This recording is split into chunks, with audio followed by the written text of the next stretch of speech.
Hello, good evening friends. आज हम आपको बताएंगे अपनी लाइफ में हमें अवेयर कैसे रहना है। अवेयर मीन्स कि हमें मतलब प्रेजेंट में कैसे रहना है। अवेयर का मीनिंग यही होता है कि प्रेजेंट में रहना। तो हम अपनी लाइफ में अवेयर नहीं रह सकते कभी भी। अवेयर रहने के लिए हमें बहुत से प्रयत्न करने पड़ेंगे। जो नॉर्मल पर्सन है उसको 10 से लेकर 30 साल तक लग जाते हैं कि वो लाइफ में अवेयर नहीं हो पाता।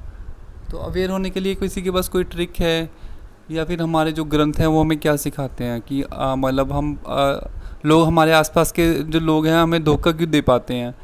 उसका one of the main reason है कि हम प्रेजेंट में नहीं रहते। प्रेजेंट का मीनिंग यही है कि हम अवेयर नहीं रहते हैं। अपना जो भी काम करते हैं हम क्या करते हैं, जो भी डिसीजन लेते हैं, सपोज हमने कोई हम जो अपने पास्ट को सोचते हैं तो हम क्या करते हैं, उस पर रिग्रेट है। हमें रिग्रेट इसलिए है क्योंकि जब हम पास्ट में थे तो जब हमने वो डिसीजन लिए जो हमें हमारे लिए बहुत यूज़फुल थे, तो उस वक्त भी हम पास्ट या फ्यूचर में घूम रहा था हमारा माइंड। तो हम प्रेजेंट में कैसे आ सकते हैं।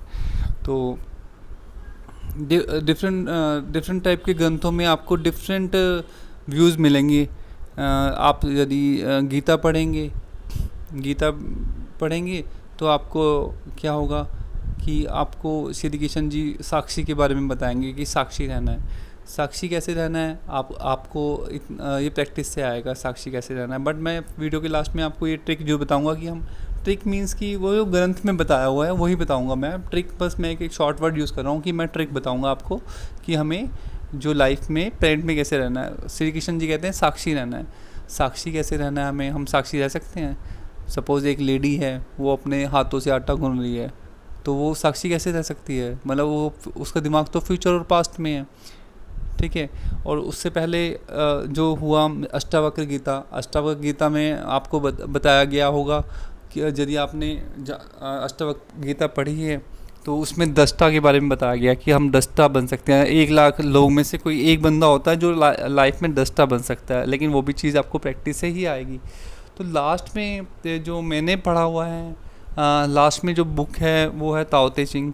ताओ ते चिंग में वो आपको बुक पढ़ते पढ़ते आपको ज्ञान हो जाएगा कि आप पैरेंट में कैसे रहो। अब पैरेंट में रहने के मैं 2-3 तरीके तो आपको बताऊंगा ही। इससे पहले लेकिन मैं स्टार्टिंग उल्टा करूँगा, ताओ ते चिंग से करूँगा। ताओ ते चिंग क्या कहते हैं पैरेंट में रहने के लिए। ताओ ते चिंग का डिफरेंट तरीका समझाने के लिए, वो तरीका मैं आपके सामने थोड़ा सा डिस्कस करता हूँ कि मेरे को लगता है कि आप लोग समझ पाएंगे जो हमसे जुड़े हुए हैं और जो हमसे नहीं जुड़े हुए। ताओ ते चिंग कहते हैं कि धर्म क्या है। धर्म का मतलब ये नहीं कि आप रोज़ मंदिरों में चले जाओ या संडे को मंदिर में जाके या किसी अपने गुरु के पास जाके अपने ग्रंथ की थोड़ी रटी हुई बातें सुन लो। तो वो एक्चुअली उसको धर्म नहीं बोलते।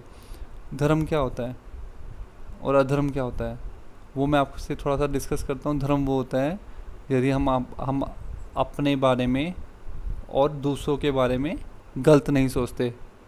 मतलब ऐसा नहीं हम मुंह पे मीठे हैं या संडे को जाके हमने घंटी बजा ली, कहीं जाके, कहीं हम गिरजाघर में चले गए, कहीं भी चले गए, मंदिर में चले गए, वहाँ जाके हमने घंटी बजा ली तो हमने सोचा कि हम धार्मिक हो गए।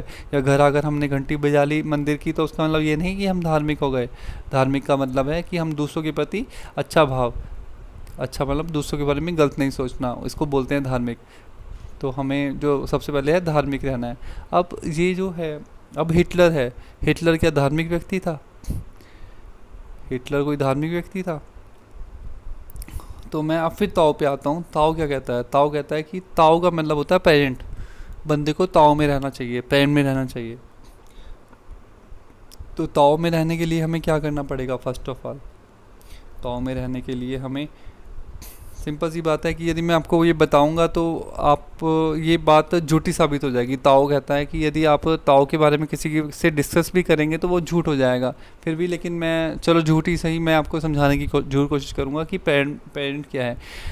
ताओ ते चिंग कहता है कि यदि हम पेरेंट में रह के कोई भी काम करते हैं, पेरेंट में रह के हम किसी के बारे में कोई भी काम करते हैं, चाहे हम चोरी करते हैं, ताओ के ग्रंथ के अकॉर्डिंग बता रहा हूँ, मतलब मैं गलत, मेरा ये मूल मतलब मेरा ये नहीं है कि मैं किसी को गलत गाइड करूँ। मेरा कहने का मतलब ये है कि ताओ क्या कहता है? ताओ कहता है कि जब हम पेरेंट में रह के कोई काम करते हैं वो धर्म होता है। चाहे उसमें क्या है कि आपकी बहुत सी चीज़ें आ जाती हैं।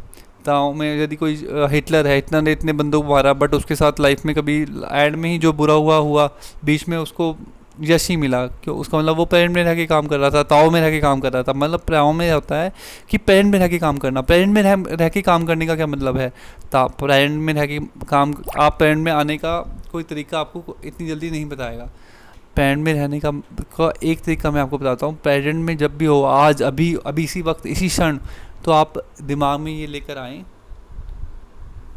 दिमाग में आप क्या लेके आएँ, दिमाग में आप सिर्फ ये लेके आएँ कि फ्यूचर और पास्ट नाम की कोई चीज़ नहीं होती। जो समय है वो प्रेजेंट ही है, फ्यूचर होता ही नहीं है। जो प्रेजेंट है वो ही है आपका, बस जो भी है प्रेजेंट ही है। तो आप सोचोगे फ्यूचर में हम ये करेंगे, फ्यूचर कोई टाइम नहीं है, बट आपके दिमाग की धारणा है। आपके दिमाग ने बस एक कन्वर्ट कर लिया कि हाँ मैं फ्यूचर में करूँगा। फ्यूचर नाम की कोई चीज़ नहीं होती और फ्यूचर का कोई टाइम नहीं होता। टाइम स्पेस जो होता है ना, उस बंदे के लिए होता है जो टाइम और स्पेस की बातें कौन करता है? टाइम और स्पेस के लिए, फ्यूचर और पास्ट की बातें वही कहता है जिसका जो दिमाग होता है वो प्रेजेंट में नहीं होता। वो बंदा हमेशा फ्यूचर या पास्ट की बात करेगा, प्रेजेंट की बात कभी नहीं करेगा। आप हमेशा क्या करो, प्रेजेंट की बात करो। प्रेजेंट में रहने का यही एक तरीका है कि जो आप प्रेजेंट में हो ना, कि जब भी आप फ्यूचर पास्ट में जाओ, फ्यूचर में मैं ये कर लूँगा वो कर लूँगा, आप फ्यूचर में जाने की कोशिश मत करो। आप फ्यूचर में बस ये धारणा लेके आओ मन के अंदर कि फ्यूचर नाम की कोई चीज़ नहीं होती और फ्यूचर नाम का कोई समय नहीं होता। टाइम और स्पेस है वो, आपको जब भी उसके बारे में सोचोगे आप फ्यूचर और पास्ट में चले जाओगे। फ्यूचर पास्ट में जब भी आप काम करोगे वो गलत हो जाएगा। तो आपने जो भी काम करना है ताओ में रह के करना है। ताओ का मीनिंग है प्रेजेंट। प्रेजेंट में रहकर जो भी काम आप करोगे लाइफ के अंदर, तो वो हमेशा आपका धर्म बन जाएगा। चाहे वो हिटलर है, चाहे वो गांधी है, चाहे वो कोई भी समाज सुधारक है, जब भी वो प्रेजेंट में रह के एक बंदा काम करता है तो उसके हाथ में निराशा नहीं लगती। और सिंपल सी बात है, तो अभी हमने पिछले लेक्चर्स में भी डिस्कस किया है कि पेरेंट में रह के काम करने के बेनिफिट क्या हैं। तो वो तो मैंने आपको बता दिए कि पेरेंट में रह के जो भी काम करोगे वो आपका धर्म हो जाएगा। लेकिन पेरेंट में रहकर आप ये फल की इच्छा भी करोगे, क्योंकि आपके मन में आएगा मैंने ये काम किया, ठीक है। लेकिन मैं एक बात आपको और बता देता हूँ दोस्तों, जब आप पेरेंट में रह के काम करते हो तो आपके मन से कर्ता भाव ख़त्म हो जाता है। कर्ता भाव का मीनिंग क्या है कि अब मैं का जो भाव है वो ख़त्म हो जाता है। यदि आप परफेक्टली पेरेंट में आ जाते हो प्रैक्टिस से, 8-10 दिन इस रूल की प्रैक्टिस करो, पेरेंट में रहने की कोशिश करो, क्योंकि फ्यूचर और पास्ट नाम की कोई चीज़ नहीं होती है। बट वो जो होता है ना, एक हमारा माइंड है फ्यूचर पास्ट बनाता है, मन बनाता है हमारा, और मन हमारा जो है हमें इधर उधर लाइफ में धक्के खिलाता है। तो हमें सबसे पहले मन को मारना है। मन जैसे ही मरेगा तो हम प्रेजेंट में आ जाएंगे। प्रेजेंट में आके जो भी काम करोगे वो आपका धर्म बन जाएगा और आप में कर्ता भाव भी ख़त्म हो जाएगा कि मैंने कर्ता भाव जैसे ही ख़त्म होगा तो आपके दिमाग से फल की इच्छा चली जाएगी, ठीक है। और अब अगली स्टेज में हम आते हैं। अगली स्टेज में हम कहते हैं कि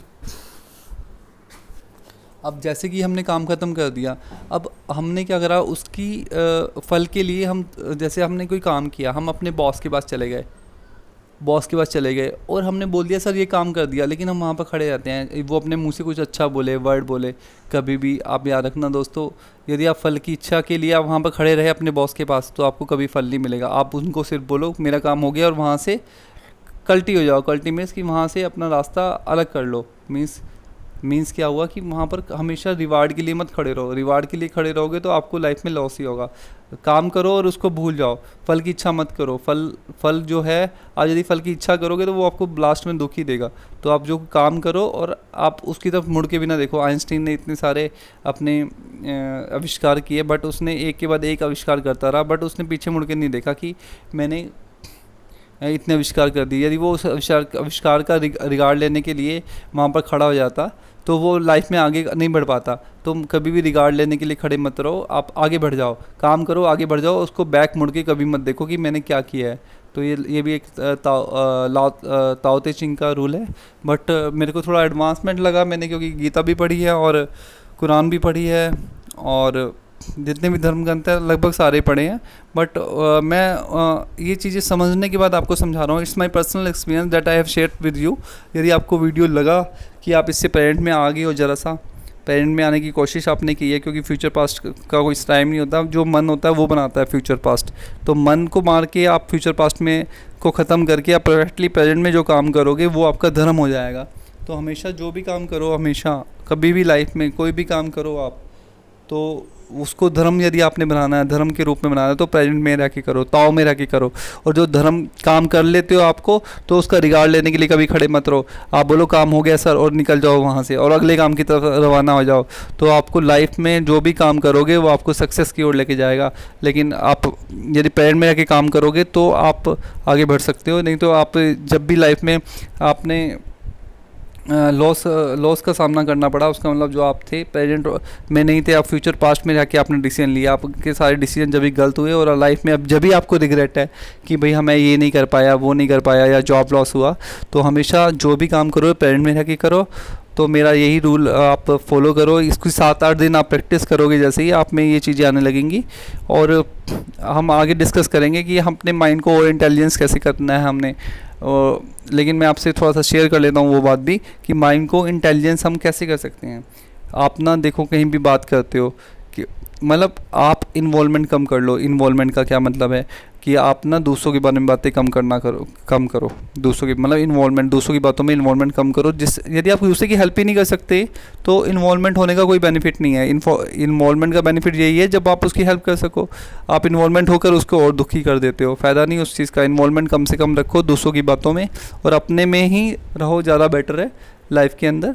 तो वही आपको सक्सेस की ओर लेके जाएगा। जितना आपका जो एनर्जी आप माइंड, क्योंकि माइंड हमारे जितना हम खाते पीते हैं उसकी 80% एनर्जी माइंड ही यूज़ करता है। तो मैं ये कहना चाहता हूँ कि अपने माइंड को थोड़ा सा रिलैक्स करने की कोशिश करो।